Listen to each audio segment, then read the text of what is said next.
Halo semua, jumpa lagi dengan aku dalam drama aneh berjudul. Ya, dari judulnya saja kalian sudah bisa nebak dong kalau drama ini khusus buat kalian yang sudah mimpi kebanjiran. Jadi, jangan saya jelaskan panjang lebar, langsung saja ke full ceritanya.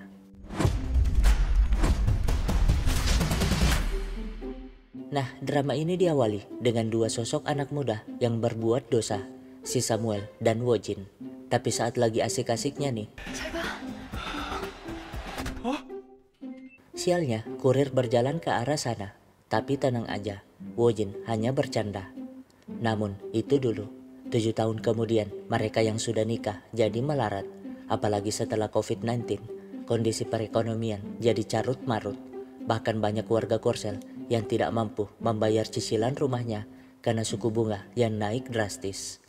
Dan karena sibuk mikirin keuangan, mereka malah melampiaskan hormon testosteronnya sendiri-sendiri. Malamnya, Samuel pun mengantar Wojin ke hotel untuk kerja. Bukan kerjaan aneh-aneh, tapi Wojin seorang resepsionis hotel yang selalu kesal dengan pelanggan gaya elit ekonomi sulit. 빵 자는데 18만 원이야. 아니 모텔은 그냥 5만 원이면 떡을 치. Sementara Samuel sibuk jadi supir taksi, tapi anehnya ia malah tak ngambil penumpang dan lebih sibuk ngurusin perutnya. Ya, Samuel adalah lulusan universitas terbaik Seoul, pernah kerja di perusahaan ternama, tapi resign demi membangun usaha startup, tapi ujung-ujungnya gagal.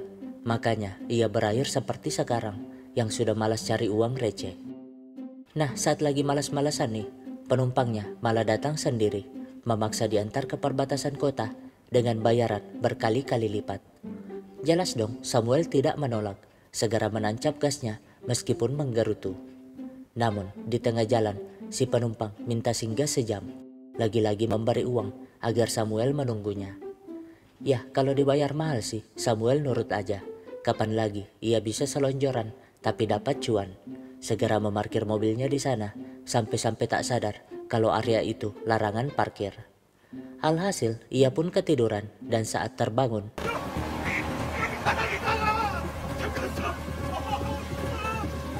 besoknya, Wojin stres, ingin menjual rumahnya, tapi mengapa harganya turun drastis, jauh dari harga belinya.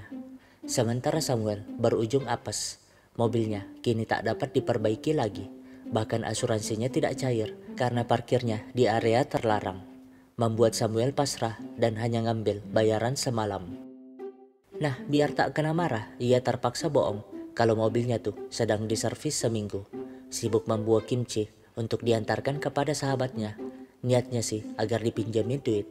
Tapi kan sahabatnya, si Jungso dan Soyeon yang sudah kaya raya, tak selera dengan makanan gituan.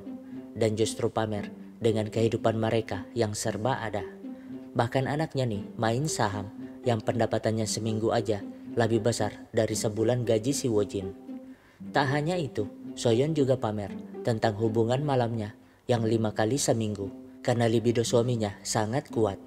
Hanya saja setahun terakhir ia ngeluh karena frekuensinya menurun. 아니 굵기가? 정했냐?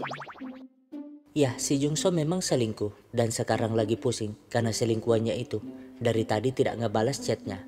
Samuel sih tak peduli itu karena di pikirannya hanya ingin pinjam 100. Tapi belum sempat ngomong, si Jungso malah mengajaknya membuntuti selingkuhannya yang ternyata lagi asik nonton bisbol bersama sang suami. Ya, memang aneh si Jungso ini. Kalau selingkuhannya lebih muda mah wajar. Tapi ini sudah ani-ani. Yang marah karena Jungso terlalu bucin. Pokoknya Jungso tak boleh mengganggunya sekarang karena waktunya dia bersama sang suami. Alhasil di jalan pulang karena kesel, Jungso melampiaskan dengan meledek Samuel yang sarjana tapi malah jadi supir taksi. Namun Samuel tak peduli asalkan dapat dipinjemin duit, menceritakan masalahnya yang harus segera beli mobil biar istrinya tuh tidak tahu kegoblokannya semalam. Sialnya, Jongsu malah omong-omong doang, meledek kerjaan orang tapi tidak mau ngebantu. Besoknya, Wojin yang curiga jangan-jangan suaminya selingkuh juga. Akibat sudah lama tak berhubungan, mulai membersihkan dirinya biar si kunyuk terangsang. Tapi kan Samuel lagi pusing mikirin mobilnya, jadi mana sempet mikirin gituan. Alhasil dia dituduh berselingkuh, tapi karena malas ditekan, Samuel malah keceplosan. 바람은 무슨 바람이야. 바람도 여유가 있어야 피우는 거지, 정수처럼. 뭐라고? Akibatnya, Wojin marah karena sebagai perempuan tuh, ia tak mungkin membiarkan sahabatnya diselingkuhin, membuat si kunyuk panik sendiri. Singkatnya, setelah memikirkan matang-matang, ia pun menghubungi Soyeon, tapi belum sempat bicara, Soyeon malah kasihan duluan.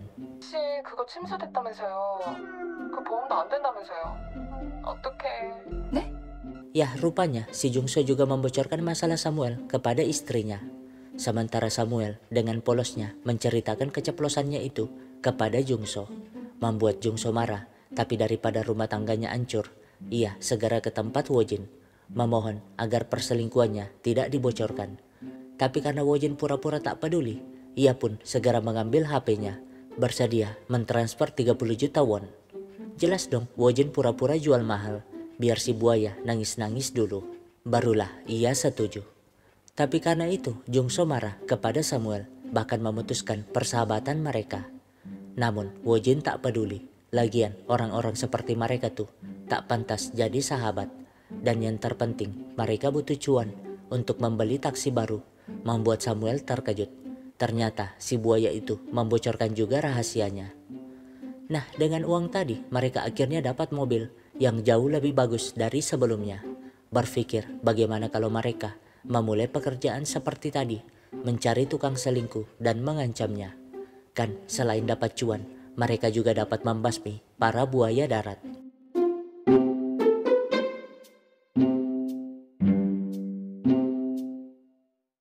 Nah, di sebuah parkiran, insiden mobil bergoyang terjadi akibat buaya darat bernama Byung-woo berselingkuh dengan rekan kerjanya bernama Gayong. Lalu, dengan kata-kata bualan sok romantisnya, si buaya berjanji akan selalu cinta, padahal sudah punya bini di rumah, dan merekalah korban selanjutnya. Nah, pagi-pagi si Samuel sudah dapat masalah serius, di mana ketiga saudara perempuannya menyalahkan kehidupan Samuel yang miskin, padahal mereka ingin merayakan ultah sang ayah yang ke-70. Jadi, mereka bertiga dengan sok pamernya nyumbang 20 juta won, dan Samuel yang tak bisa diharapkan dapat membayarnya jika sudah punya duit. Tak hanya itu, mereka juga menyalahkan Wojin yang menjadi penyebab kehidupan adiknya melarat, dan Samuel hanya bisa terdiam menerima ledekan itu. Di lain sisi, Wojin bersama kakaknya, kita panggil Wati, lagi asik nonton kompetisi piano, di mana anak Wati yang jadi pesertanya tampil sangat baik, bahkan meraih juara pertama. Tapi bukannya senang, si Wati malah sedih karena tak punya duit bahkan untuk memberi baket kepada putrinya. Yah, ia tahu kalau anaknya memang berbakat, tapi kan biaya buat mengantar anaknya menjadi pemain piano profesional tidak main-main. Les piano sebulan aja ia sudah kelimpungan, apalagi mengirim anaknya sekolah ke luar negeri. Sehingga 나 앞으로 돈 좀 생길 것 같아. 진짜 도울게. ya, sekarang Samuel sibuk mencari korban terbaru, mangkal di kafe mahal, memastikan targetnya adalah orang kaya. Tapi saat mengikutinya, ternyata orang itu adalah jaksa. Jelas dong, ia ketakutan, segera melaporkannya kepada Wojin kalau mereka tuh harus cari korban terbaru yang lebih aman. Secara kebetulan, Wojin membersihkan kamar yang dipakai selingkuh semalam, dan pelanggannya lupa jam tangan. Alhasil, ia pun menghubungi pemiliknya untuk segera datang mengambil. Dengan begitu, Wojin dapat mengetahui alamat korban yang tak lain adalah si Gayong. Segera mengabari Samuel untuk bergerak, sehingga Samuel yang sudah standby sejak tadi muncul di depan hotel sebagai supir taksi yang mengantar si Gayong bertemu dengan si buaya. Dan Samuel segera memotret kemesraan mereka. 어떻게 맨날 붙어있는데 떨어지기가 싫으냐? Gayong sendiri memberi bunga sebagai perayaan hari jadi ke-200. Tapi si buaya menolak, takut istrinya di rumah curiga, membuat Gayong sedih. Singkatnya, setelah membuntuti si buaya, Wojin pun datang ngebantu, dan betapa terkejutnya mereka. Ternyata istri si buaya lagi mengandung, membuat mereka marah. Pokoknya si buaya itu harus segera dibereskan. Alhasil, untuk tahu tempat kerjanya, mereka terpaksa nginap di motel dekat sana, biar dapat segera membuntuti si buaya besoknya. Tapi karena kebiasaan masa muda dulu, si Samuel malah nyewa kamar suite, padahal kan mereka sudah tak pernah gituan. Jadinya mereka membahas hal tersebut, mulai saling merayu, siapa tahu mereka bernafsu. 손가락이 웬만한 꽃보다 나을걸? Tapi setelah berkali-kali dicoba, ternyata tak berhasil. Besoknya, mereka pun membuntuti si buaya yang ternyata kerja di pembiayaan, begitupun si Gayung. Dan mereka pura-pura selfie untuk memotretnya. Nah, saat jam makan siang, Gayung terlihat berlari ke parkiran. Dan memang benar, mereka lagi-lagi kerja kelompok di mobil sambil makan. Tak sadar dengan Samuel yang ngerekam sejak tadi. Begitupun Wojin yang ngerekam dari mobil yang parkir tepat di depannya. Singkatnya, mereka pun membuat surat ancaman, menyuruh si buaya menaruh 20 juta won di box pemadam Jumat siang jika tidak mau perselingkuhannya dibongkar. Hanya saja Samuel kepikiran kalau 20 juta won itu terlalu gede bagi karyawan seperti buaya itu. Jadinya setelah berdiskusi panjang lebar, mereka menurunkannya jadi 15 juta. Dan yang terpenting, si buaya tak boleh ngelapor ke polisi. Dengan begitu, Samuel pun mengantar paket tersebut, membuat si buaya terkejut menerima iPad berisi rekaman perselingkuhan mereka. Alhasil, malamnya ia cerita kepada Gayung, meminta agar Gayung membantu ngebayar setengahnya. Jelas dong, Gayung menolak. Toh ia justru senang jika si buaya cerai agar dapat menikahinya. Alhasil, mereka pun bertengkar, apalagi si buaya mulai mengungkit pemberiannya selama ini. Dan karena tak ada titik temu, mereka pun berakhir putus. Singkatnya, hari yang ditunggu pun tiba. Wojin masuk ke dalam gedung untuk memastikan kalau tak ada polisi di sana. Sementara Samuel mengawasi dari parkiran, di mana si buaya benar-benar menaruh uang itu di dalam box. Masalahnya, seseorang dengan postur seperti polisi berjalan ke arahnya, membuat Samuel gemetaran. Padahal mah orang itu hanya ingin ngambil sesuatu di mobil sebelah. Nah, karena sudah kepepet, si Samuel segera mengambil uang tersebut menggunakan helm. Kan orang-orang di sana jadi bingung. Ada ya orang nyetir mobil pakai helm. Nah, di rumah ternyata si buaya hanya memberi uang 7 juta, lengkap dengan surat permintaan maaf karena hanya punya segitu. Berjanji akan tobat dan tak selingkuh lagi, asalkan mereka tidak membongkar perselingkuhannya. Ya, tak masalah sih, 7 juta juga sudah gede bagi mereka. Di mana Samuel langsung membawa ayahnya buat operasi alis, sekaligus merayakan ultah di restoran mewah. Wojin juga membawa skincare mahal buat ipar-iparnya yang selalu meledek. Tak hanya itu, Samuel memberikan minuman mahal kepada sang ayah, membuat saudara-saudaranya akhirnya terbungkam.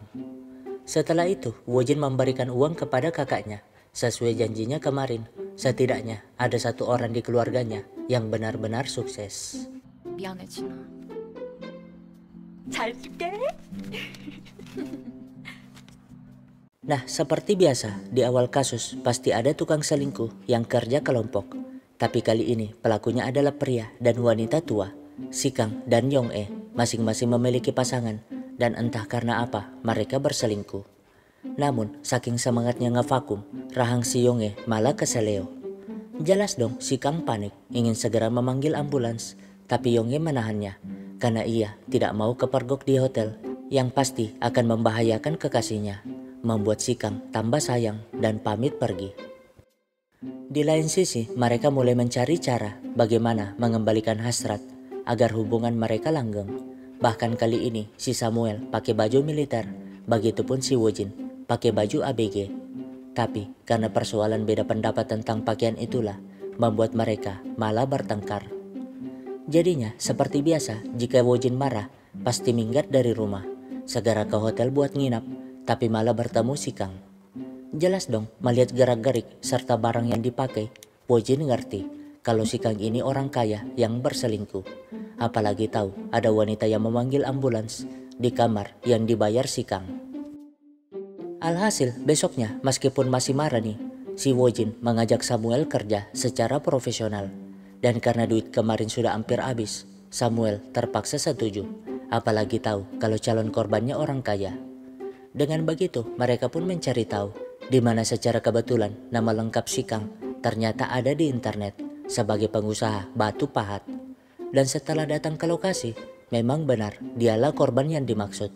Sehingga saat membuntutinya, Samuel jadi tahu kalau pemilik usaha itu adalah mertua dan si Kang yang mengurusnya hanya dianggap sebagai pesuruh. Makanya dia selingkuh. Singkatnya, di akhir pekan, Samuel dan Wojin bingung saat membuntuti mereka yang selingkuh, tapi malah naik gunung. Ya, mereka mengunjungi kuburan anjing kesayangan si Yong-e, di mana si Kang berusaha menghibur kesedihan selingkuhannya itu.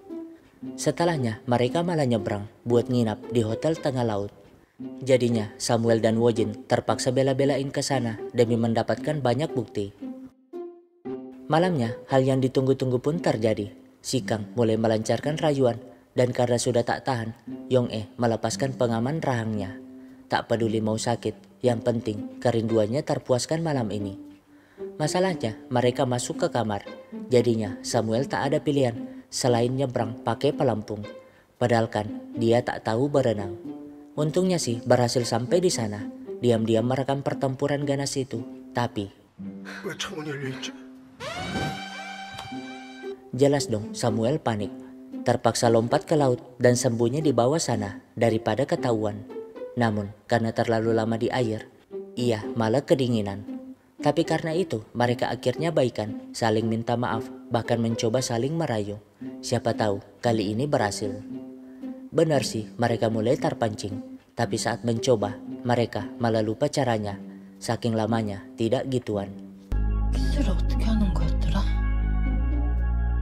Singkatnya, setelah mencetak semua bukti, Samuel pun menaruh surat ancaman itu di kuburan si anjing. Dan Yong-e menjawabnya dengan menaruh balasannya di sana. Samuel pun dengan semangatnya mengambil, namun isinya malah bukan uang, tapi surat curhatan si Yong-e. Jadi, selama ini Yong-e hidup menderita, kerja siang malam di restoran, tapi bukannya dapat kasih sayang, suaminya malah menganggapnya seperti babu. Bahkan anaknya pun tak pernah memperhatikannya. Untung ada anjing peliharaan yang selalu menemani. Namun suatu ketika anjingnya meninggal, membuatnya sangat sedih sehingga ia naik gunung menguburnya di sana. Tapi angin yang berembus malah meniup rambut palsunya. Jelas dong, Yong-e malu, tapi bukannya meledek, si Kang malah menunjukkan rambut aslinya juga.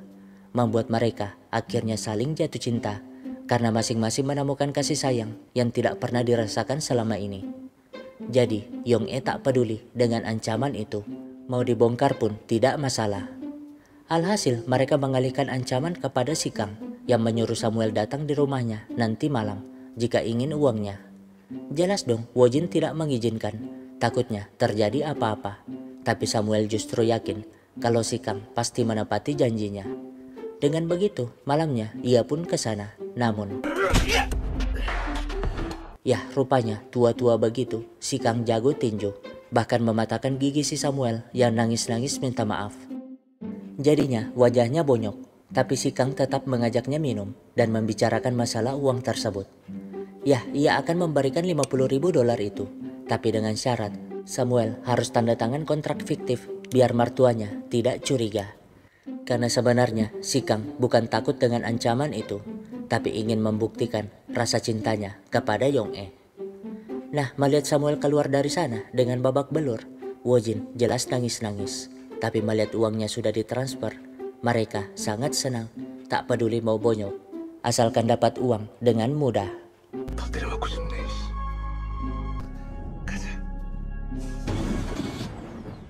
Ya, kali ini beda dari sebelumnya. Tukang selingkuhannya tuh dari kaum sejenis. Yang tomboy bernama Chowon dan satunya bernama Soji. Tapi belum puas, mertua Soji malah nelpon menyuruhnya cepat pulang. Membuat Chowon kesel. Jadinya mereka bertengkar sepanjang jalan. Bahkan saat sampai di depan apartemen Soji, si Chowon masih saja mengikutinya. Alhasil karena takut kepergok, Soji memutuskannya. Membuat Samuel yang kebetulan jadi supir taksinya tadi kebingungan. Apa bisa pasangan selingkuh seperti itu jadi korbannya? Besoknya karena sudah berbulan-bulan tak dapat korban, mereka terpaksa ngirit, rela panas-panasan dalam rumah. Dan karena sudah tak tahan, Samuel pun menceritakan kisah semalam. Jelas dong, Wojin bersemangat, tak peduli kaum sejenis asalkan bisa cuan. Alhasil mereka pun mencari tahu calon korbannya. Bingung melihat si Chowon yang tiap pulang kerja pasti nangis-nangis seperti orang patah hati. Tapi saat melihatnya kerja, mereka terkejut dong. Ternyata si Chowon adalah seorang stuntman. Yang jelasnya kalau mereka ketangkep pasti akan berakhir di rumah sakit. Namun melihat si Chowon menancap motornya, Mereka segera mengejarnya. Dan ternyata si Chowon pergi ke sebuah gereja tempat kekasihnya beribadah. Tentu saja melihat Chowon di sana, Soji sangat gelisah, apalagi mertua dan suami ada di sampingnya. Ia pun pamit ke WC biar dapat berdua dengan si Chowon, membicarakan hubungannya. Dengan begitu, Wojin segera ke sana merekam pembicaraan tersebut. Begitupun Samuel memotret dari luar. Nah, Chowon pun memasang tampang memelasnya. 이러다 망가져서 죽을 것 같더라고. 그래서 왔어. Membuat Soji luluh dan akhirnya mereka balikan. Sayangnya Samuel tak mampu mengambil gambarnya karena terhalang dinding. Sehingga mereka berusaha mencari tahu tentang Soji yang menjadi target ancaman. Di mana Samuel segera membuntutinya sampai-sampai harus selif dengan mereka. Dan dengan begitu ia bisa tahu di apartemen mana Soji tinggal serta apa kegiatannya. Ya, Soji hobi membuat sabun. Tapi karena itu sabun untuk iparnya yang ingin nikah, ia malah meludahinya. Tanda kalau Soji benci dengan keluarga suaminya. Bagaimana tidak, meskipun suaminya anak sulung, dia malah dijadikan seperti pembantu di sana. Pokoknya mulai dari masak sampai seserahan iparnya yang ingin nikah, dia juga yang harus ngurusin. Tapi Soji bukanlah orang yang bodoh, selalu diam-diam nguping, di mana secara kebetulan mertuanya membocorkan rahasia kepada anaknya yang mau nikah itu, mengambil emas yang disembunyikan di kulkas, biar anaknya dapat menjadikan itu seserahan kepada keluarga calon suami. Padahal kan emas tersebut adalah seserahan Soji dulu yang harusnya untuk suami Soji. Alhasil ia yang kesel melampiaskannya di samsak, dan pastinya Chowon sangat senang menjadi orang yang bisa menghibur Soji. Mereka bahkan ingin saling memetik mangga, membuat Samuel dan Wojin senang akhirnya punya kesempatan merekam buktinya. Sialnya belum sempat klimaks, suami Soji malah nelpon, membuat mereka panik. Untung masih bisa sembunyi. Dan Chowon yang terlanjur emosi tidak melihat mereka.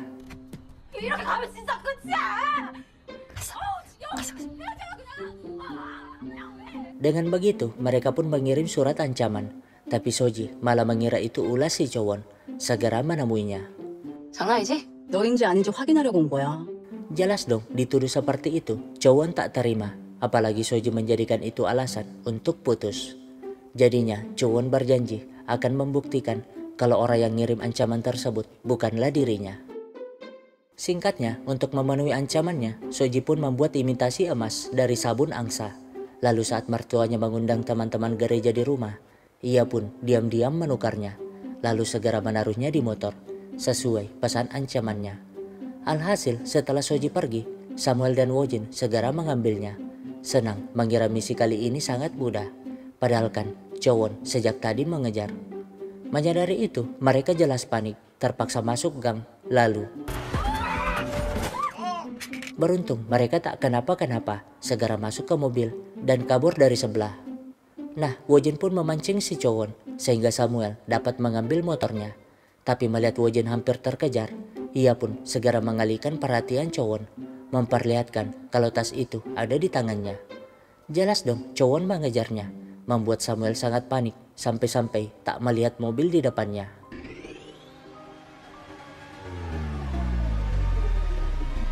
Chowon pun mengambil tas tersebut, tapi ternyata kosong. Segera kembali ke tempat tadi berhasil menemukan Wojin yang tak bisa apa-apa. Bahkan kali ini giliran Wojin yang ditonjok hingga bonyok. Jadinya ia terpaksa minta maaf dan menyerahkan emas itu. Sehingga Chowon mengabari Soji tentang hal tersebut, tapi 그 사람들 그냥 보내줘. 가방도 그냥 주고. ya, Soji memang ingin membuat keluarga suaminya kesal, tak peduli dengan emas tersebut. Yang penting mereka tetap bersama, meminta Chowon segera menjemputnya. Jelas dong si Chowon sangat bersemangat menyerahkan emas itu lalu pergi dari sana. Nah, meskipun senang mendapatkan emasnya, Wojin sangat ketakutan setelah melihat apa yang menimpa suaminya. Beruntung Samuel masih bisa diselamatkan meskipun dikhawatirkan terjadi gegar otak. Singkatnya, setelah agak mendingan, Wojin pun menjual emas tersebut. Sementara Samuel nampak aneh menelpon seorang wanita bernama Minso, mengabari kecelakaan yang menimpanya dan 민수 씨 생각이 나더라고요. 우리 만날래요? nah, wanita inilah bernama Minso. yang tinggal di samping apartemen Samuel, di mana Minso hidup bersama suaminya yang hanya pulang di akhir pekan. Jadi batinnya tidak terpuaskan, apalagi suaminya tuh harus minum obat dulu sebelum menanam singkong. Tapi sudah bertahun-tahun dicoba, mereka belum saja mendapatkan anak. Karena itu Minso yang resah teringat lagi dengan kisah lamanya, mencoba menghubungi Samuel sehingga si Samuel yang baru sembuh langsung curhat tentang kecelakaannya. Karena itu Samuel pun bergegas keluar menemui Minso dan malah pergi jalan-jalan bersama. 다시는 못 볼 줄 알았거든요. 반가워요. Di lain sisi, Wojin yang pulang tidak sengaja melihat orang aneh yang mengintip di rumahnya, bahkan mencoret di depan pintunya. Jelas dong, ia panik mengira itu salah satu korbannya yang ingin balas dendam. Segera menghubungi Samuel, tapi tidak diangkat. Alhasil, ia pun ke rumah sakit, bingung karena Samuel menghilang. Menghubunginya sekali lagi, tapi Samuel malah bohong kalau sudah mau tidur. Jadinya, ia mulai curiga, tapi masih berusaha untuk tetap percaya. Besoknya, ia pun menghapus coretan tersebut, sekaligus memasang CCTV biar tahu wajah pelakunya. Setelah itu, ia menjemput Samuel di rumah sakit karena dirinya harus diantar kerja. Ya, setelah insiden kemarin, mereka memutuskan untuk rehat mencari korban, sehingga Samuel juga harus menjalani rutinitasnya sebagai supir taksi.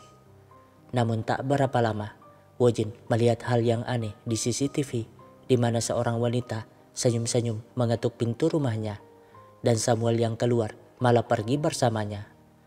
Jelas dong, Wojin panik, segera menghubunginya, tapi lagi-lagi Samuel bohong kalau lagi nyupir. Alhasil, ia pun memutuskan cuti dari kerjaan, segera pulang memeriksa buku-buku Samuel, dan akhirnya menemukan foto pelakor tersebut, membuat dunianya hancur berantakan. Nah, untuk memastikannya, ia pun memutuskan membeli mobil baru untuk membuntuti si Samuel.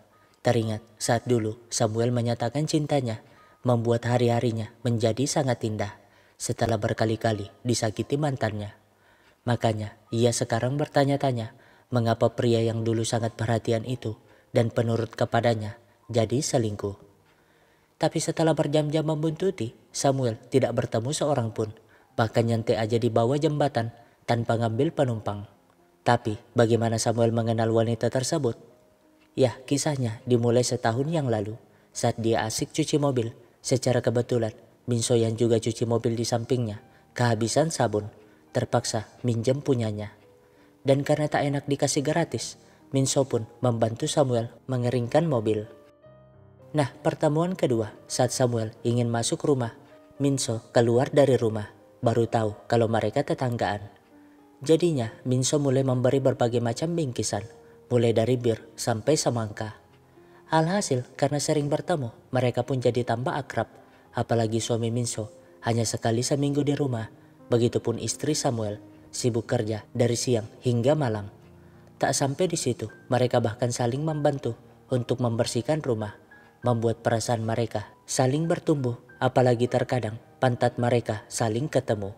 Namun suatu hari, saat Samuel membantu di rumah Minso, suaminya malah datang. Jelas dong, meskipun tidak ngapa-ngapain, mereka jelas panik. Beruntung Samuel masih sempat sembunyi di balik mesin cuci. Masalahnya, si suami malah pengen nanam singkong, membuat Minso tak ada pilihan mengganti obat kuatnya menjadi obat tidur. Dengan begitu, Samuel pun terselamatkan. Hanya saja, insiden tadi membuat Samuel sadar kalau apa yang mereka lakukan itu salah. Memutuskan untuk tidak menemui Minso lagi, bahkan saat ingin cuci mobil dan Minso ada di sana, ia memilih pergi, membuat mereka selalu sedih karena tidak pernah bertemu hingga sekarang. Nah, Samuel pun terbangun karena Minso tiba-tiba menghubunginya, sehingga ia segera ke apotik membeli sesuatu, membuat Wojin tambah penasaran, apalagi Samuel balik ke apartemen, bukan ke rumahnya, tapi ke rumah Minso. Jadinya, Wojin benar-benar kecewa melihat dengan mata kepala sendiri, suami yang dipercayainya itu ternyata selingkuh, bahkan masuk ke rumah si pelakor. Jelas dong, ia sangat murka, segera menyiram rumahnya dengan bensin, ingin membakarnya sekalian. Nah, sebelum lanjut, kita kembali ke masa lalu, saat mereka baru pertama pacaran. Keduanya saling jaim dan malu-malu. Meskipun begitu, karena hanya berdua, pastinya setan menggoda mereka. Hingga terjadilah hal yang mereka ingin-inginkan.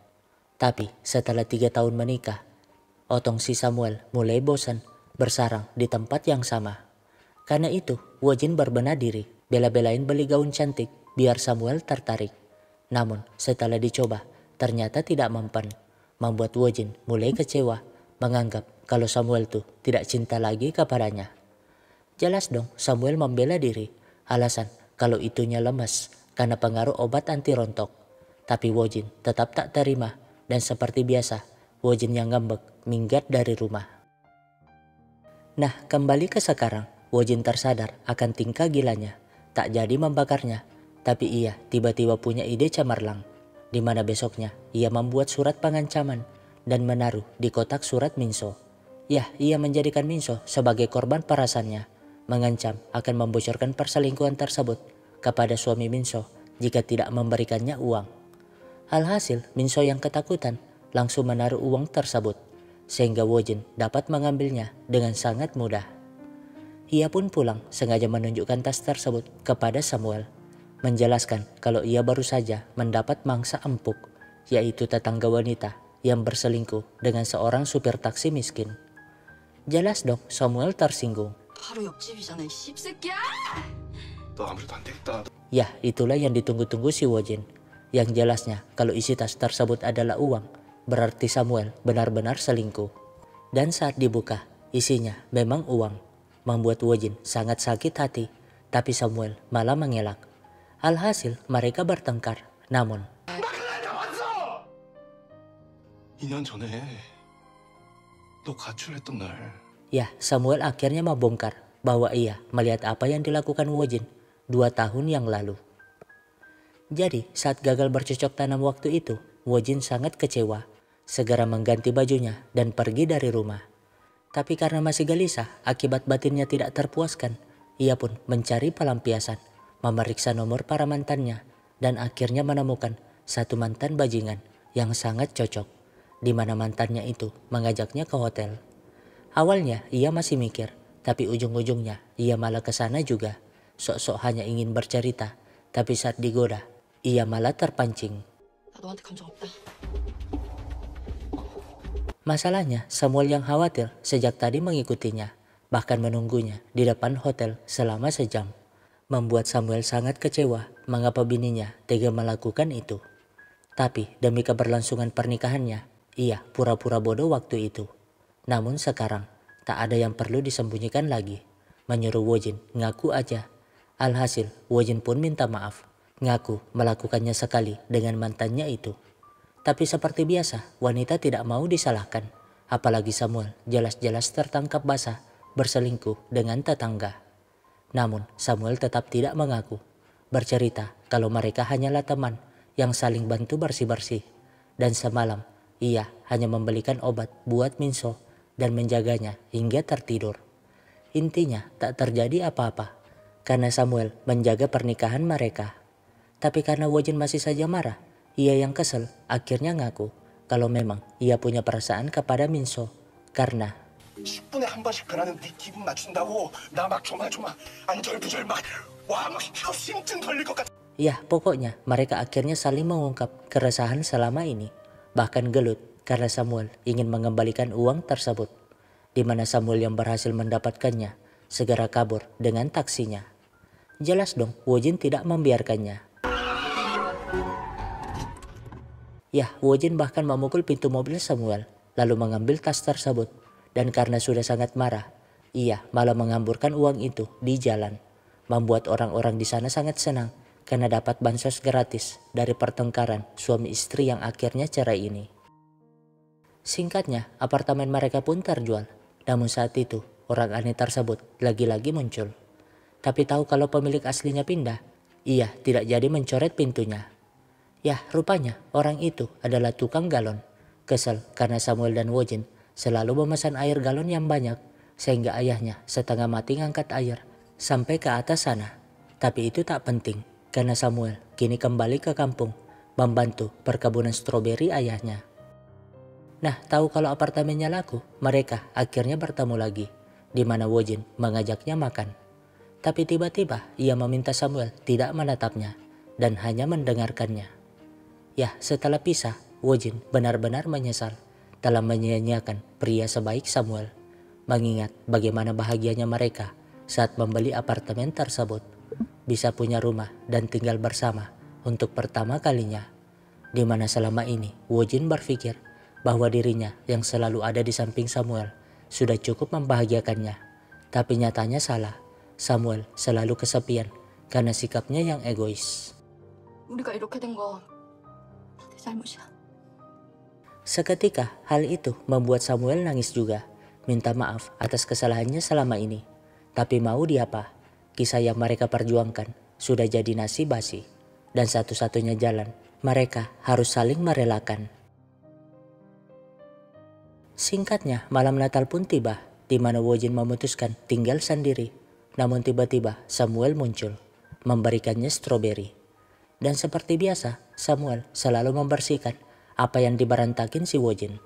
Setelah itu, mereka pun mulai bercerita panjang lebar apa yang telah dilalui semenjak mereka pisah. Namun tak berapa lama, tangan mereka malah bersentuhan. Jadinya, perasaan yang telah lama dipendam tidak lagi tertahankan. Ya, begitulah lika-liku berumah tangga yang tak selamanya bahagia, karena pasti ada bumbu-bumbu pertengkaran yang tidak terhindarkan. Dan terkadang kita baru merasakan cinta kepada seseorang saat kita sudah kehilangan. Sekian dari saya, sampai jumpa di drama terbaru lainnya.